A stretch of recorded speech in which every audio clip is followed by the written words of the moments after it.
Here's another Norco bike. It's one of their gravel bikes. It's called the Search XR Aluminum Apex 1. It's a big long name. Aluminum because it's an aluminum frame. Apex 1 because it's an SRAM Apex 1 group set. You probably know when you see an SRAM set, the shifting's a little different. You press in once to go into a higher gear and twice to go into a lower gear. On this particular bike, it's a disc brake setup. This is more of a mechanical disc brake setup. So when you pull the brakes, you can see that it's not hydraulic. It just kind of pulls on the brake itself, just like a rim brake might behave. So this is a 1x. Didn't count the cogs on the back. The pedals are these mountain bike pedals. I added these. They're Shimano. They're flat on one side, mountain bike on the other. This way, if I need to be able to clip out but still pedal, I can use that setup. It does not have a dropper post. This is pretty much the stock bike as when I bought it. The only differences were the pedals, of course, and I put a little bigger tire on here. I put a 700 by 40 tire on these things. I think when I bought this bike, I kind of was caught up in the whole gravel craze. And when I bought this, my eyes were probably bigger than my stomach. I thought, oh sure, I'm gonna take this bike. I'm gonna go on these long overnight bike packing trips and have a great time out in the woods. And that really, never really panned out. I don't ride this bike as much as I expected. I mean, it is fun when I ride it, but again, I'm usually, if I'm going to go off-road, I usually wind up with my mountain bike. If I'm on road, well, I wouldn't pick this to go on road if I didn't have to. But nevertheless, it's fun on longer trails. Here in St. Louis in Missouri, we have this thing called the Katy Trail. It's a crushed limestone trail that stretches almost across the entire state. It is pretty much across the whole state. And it's good for many overnight trips, but again, I never used it. And these tires are probably overkill for a trail like that. But again, like I said, I kind of got caught up in the craze. So you can see they're wide, fairly knobby, way more than I need. But hey, it's only money, right? So what I thought I'd do today is take it out and put it through some of its paces and see how it works. A few other things of note is that it's got a lot of hooks for panniers and bottle cages or any other thing you might want to attach to it. There's a bottle cage hookups here and underneath here. There's a pair here on the fork, and there's another pair on the other side of the fork as well. And here are some hookups for a pannier kit or a cage of some sort, and you screw it in down here. The other thing of interest is these through axles. So they aren't quick release. You have to actually unscrew them with a hex wrench, which is fine, no big deal.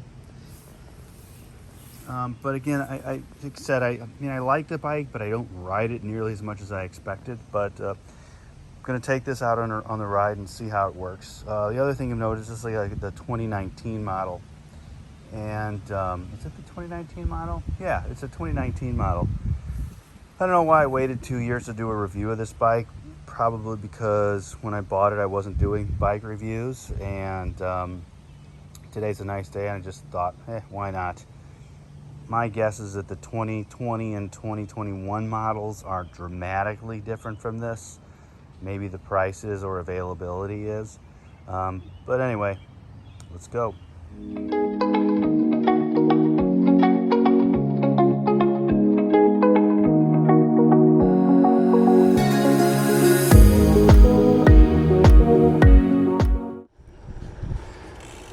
Creepcore Lake, and here's one of the more secluded bike trails. Let's see how this goes. Kind of muddy, kind of bumpy. It's not real rooty.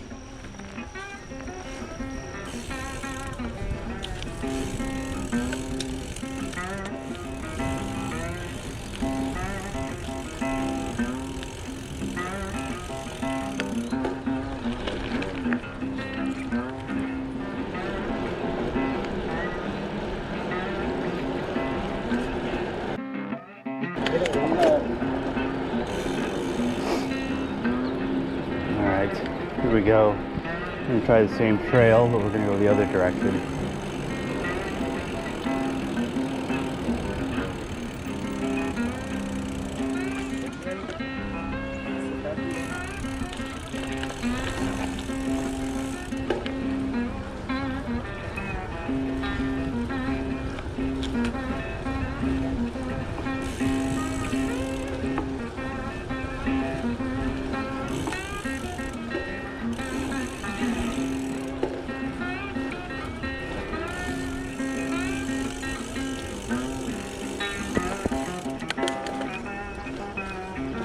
Here comes a quick little uphill.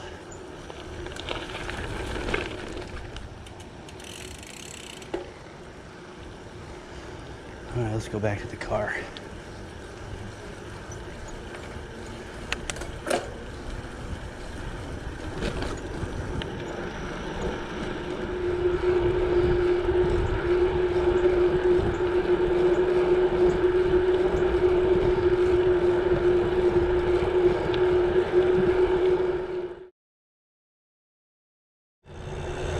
All right, we're heading down to the Katy Trail. Yeah, this is a crushed limestone trail that basically goes all the way across the state.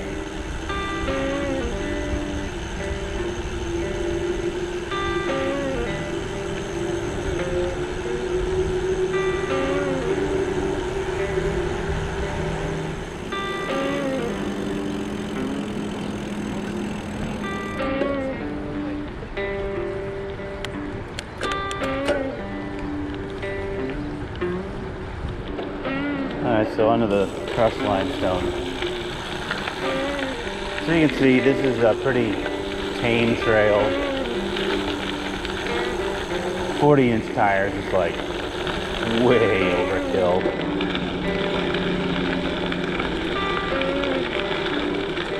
But I guess they do let me run my air pressure, my tire pressure a little lower, so that helps.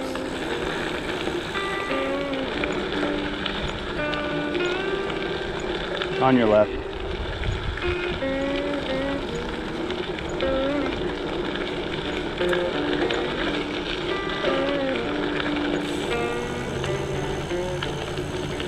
On your right.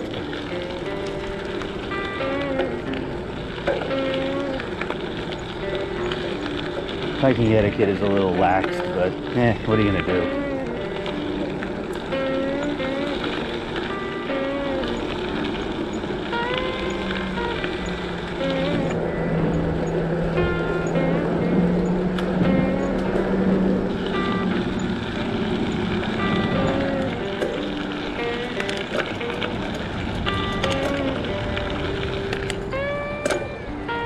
So here's the interesting part, I guess, of this trail is testing out the bigger gears on this bike.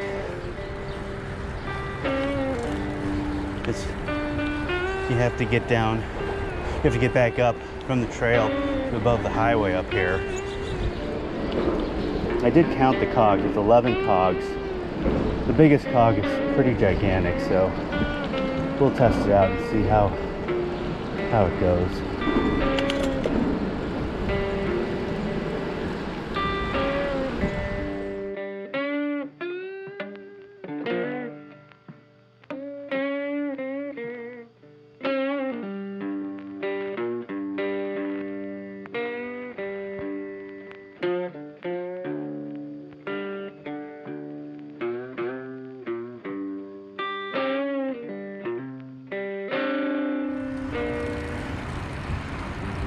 All right, made it.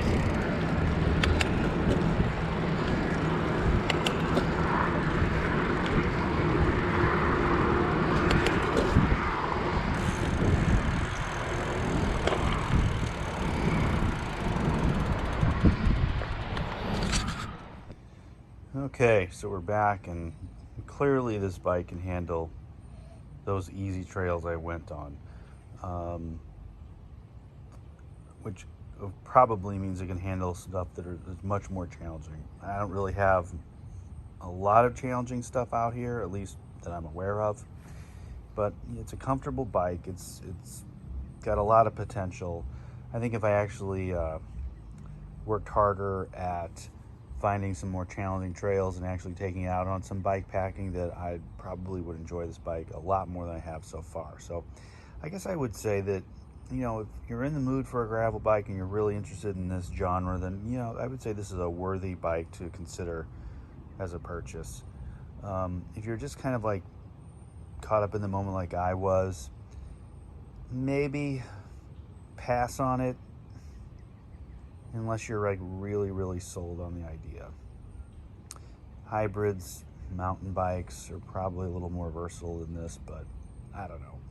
I think this is one of those personal choice bikes that you just kind of get if it suits your fancy. So anyway, a couple other things that I may have forgotten about was that the tires are, I run them tubeless. When I bought the bike, they were not tubeless ready, so I had to put tape on the rims, and then I had the bike shop put on the tubeless tires and the fluid, and from then on I've been maintaining it myself.